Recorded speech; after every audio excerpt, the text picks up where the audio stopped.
No rīta uzvelku smaidu, it kā nekas nebūtu bijis.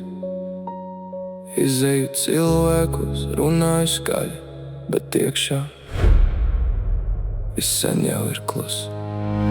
Neviens nepamana acis, kad tās uz sekundi nodziest. Es saku, man viss ir labi, jo vieglāk ir melot nekā stāstīt. Es nesaku, kas notiek galvā, tur pārāk daudz balsu vienlaikus. Viena saka, turpini, otra čuks, cik ilgi vēl.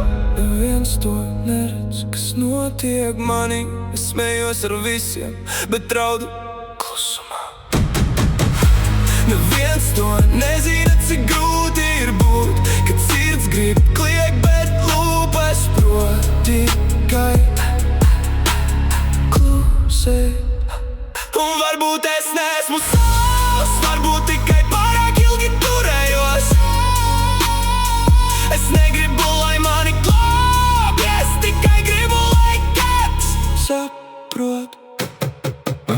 Man ir dienas, kad viss izdodas, un naktis, kad viss atgriežas. Pagātne sēž man blakus, lai arī durvis stāj aizvēru. Es esmu iemācījies zaudēt, iemācījies neko neprasīt, iemācījies paslēpt sāpes tur, kur neviens tās neatradīs. Un dažreiz gribas vienkārši aizbraukt kaut kur bez plāna, nevis bēgt no dzīves, vienkārši uz brīdi nebūt šeit.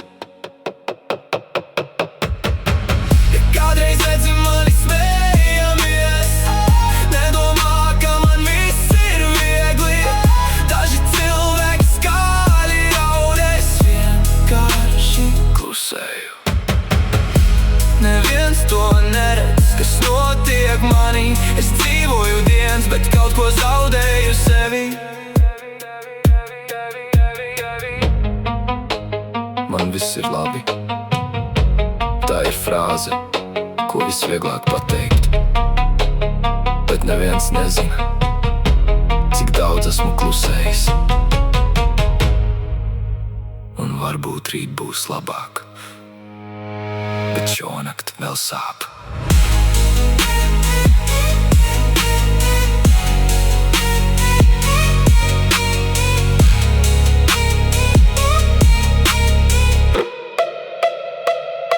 Bet šonakt vēl sāp.